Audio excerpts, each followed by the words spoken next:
and welcome back to my channel. Thanks so much for watching. Today we're going to be making one of my favorite recipes. It is my gingerbread biscotti. So keep watching and let's start baking.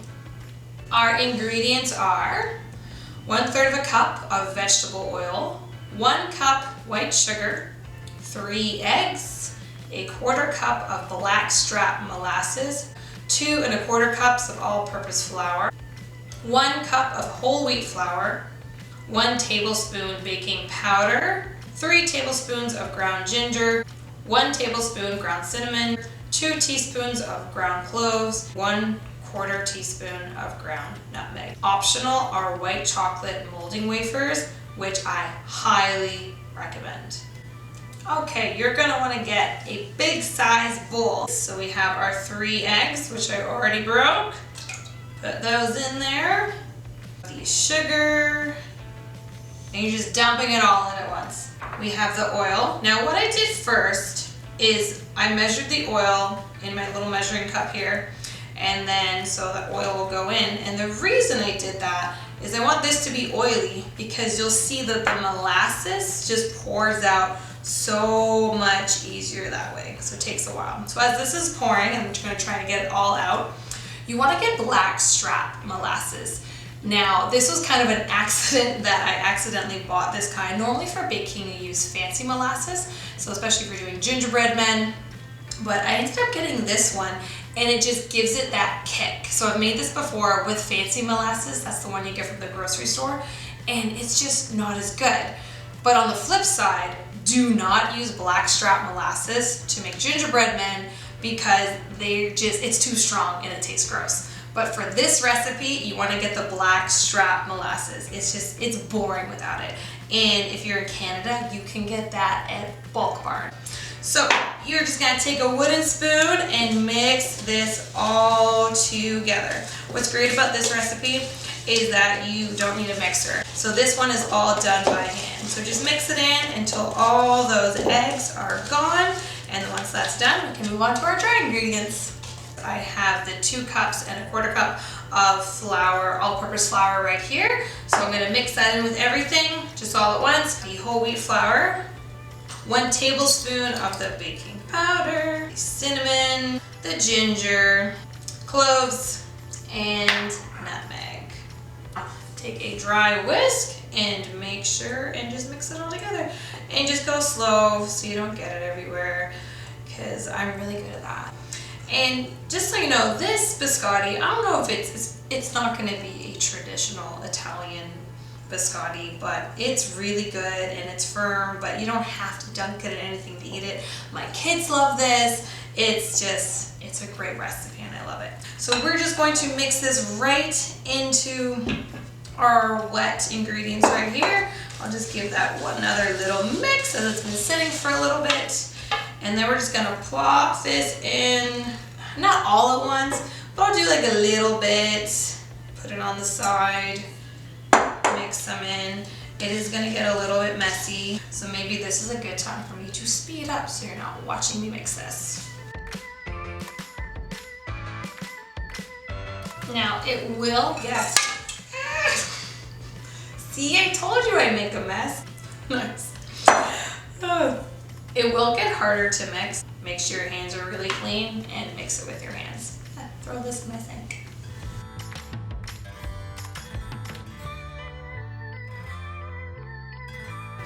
So at this point where you really want to mix it in, now roll up the sleeves. It's probably smart to wear an apron and just really get in here. And your hands are going to be messy. You're just going to mix it in with your hands. And told you, it's a messy, so just embrace it. I think it's the only way. Now you want to make this into 2 balls. Now if you find your hands are getting too sticky and it's hard to work with, you can have some flour on the side just to keep your hands floured so it's not completely sticking. Once you have your 2 ball shapes and they seem about equal size, this one may be a little bit bigger, and that's okay. So I'm going to get my baking pan, which I've lined with parchment paper, and I'm going to wash my hands and get a bit of flour to help with the dusting.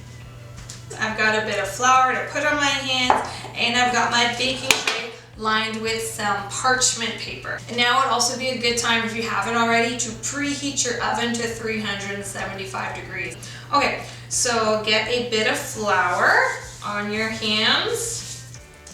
So while I was busy rolling these logs, my camera decided to die, and then it died again. But that's okay, because I want to show you this next step. So I'm gonna refilm it again for a third time. Okay, so you have your bowl, you want to get a bit of flour, lightly dust your hands, and think of it as a giant Play-Doh ball. You're just gonna spin, move it around, equal pressure, and you're just gonna make it into like a long snake. Now this part is probably the most, I would say, intimidating part, but really it's not that hard. Just spin around, try to make it the same. And you know what, if you don't make it the same, it's not a big deal. When you cut them up, you got some that are long, some that are short.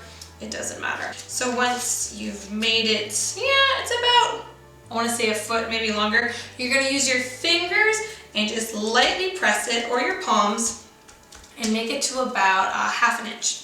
Now you just want to use your fingers, you just want to use your hands. You don't want to go break out the rolling pin. Yes, friend, I'm talking about you, because if you make it too flat, you're going to burn it. And these are going to bake for about 20 to 25 minutes. Now that said, know your oven, know your baking pans. Everyone has a different oven, everyone has different baking pans. For me, things tend to bake longer. So now I have made this nice and equal. I'm just using my fingers to judge. So it's about ½ an inch. And now I'm going to pop these into the oven for 20-25 minutes at 375. So I took these out of the oven at 20 minutes. I just took my little poker stick, stuck it in, made sure nothing was wet, and we're good to go. And I can tell that the bottom is ever so darker. So what you're going to do now, so these have been sitting out for about 10 minutes. I'm going to carefully, because these are warm and you want to cut them warm, you don't want to burn yourself though, so be careful. I'm going to pick it up from the middle and transfer it to a cutting board. Because now we're going to cut these, place them back on here, and pop them back into the oven for 7 minutes. I have a nice sharp knife. So what I do is I start in the middle, and it's all on a diagonal. And I'm just pushing through. There will be a bit of cracking, that's okay. And there we go. I'm going to bake them for another 7 minutes. And then you flip them and bake them for another 7 minutes. So even though they call these biscotti to be twice baked, really it's 3 times, because they're going in 3 times. So cut these all up and then put it back in the oven. Okay, I've cut these all up, and you can see I was able to just fit them all on here. So I'm going to put them in for 7 more minutes, and then once they come out, once they're cool enough, I'm going to flip them and put them back in for another time for 7 minutes. Because I'm impatient, I like to flip them over straight away. You may burn yourself, so I don't recommend this, but it works for me.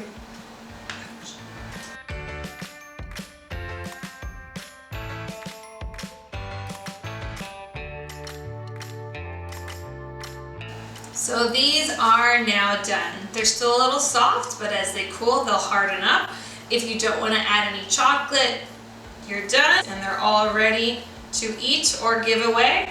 But if you want to make them extra better, I highly recommend dipping them or drizzling with some white chocolate.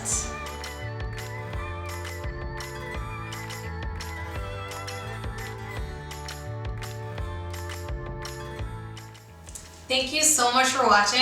I hope you enjoyed this recipe as much as I do. Bye!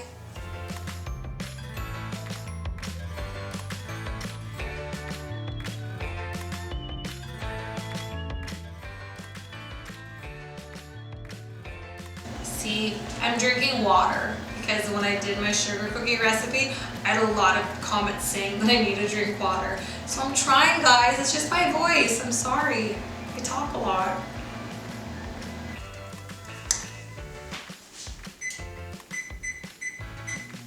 My poor oven must be so confused. I turn it off, I turn it on. I turn it off, I turn it on. Everyone likes bloopers, or do I just like bloopers?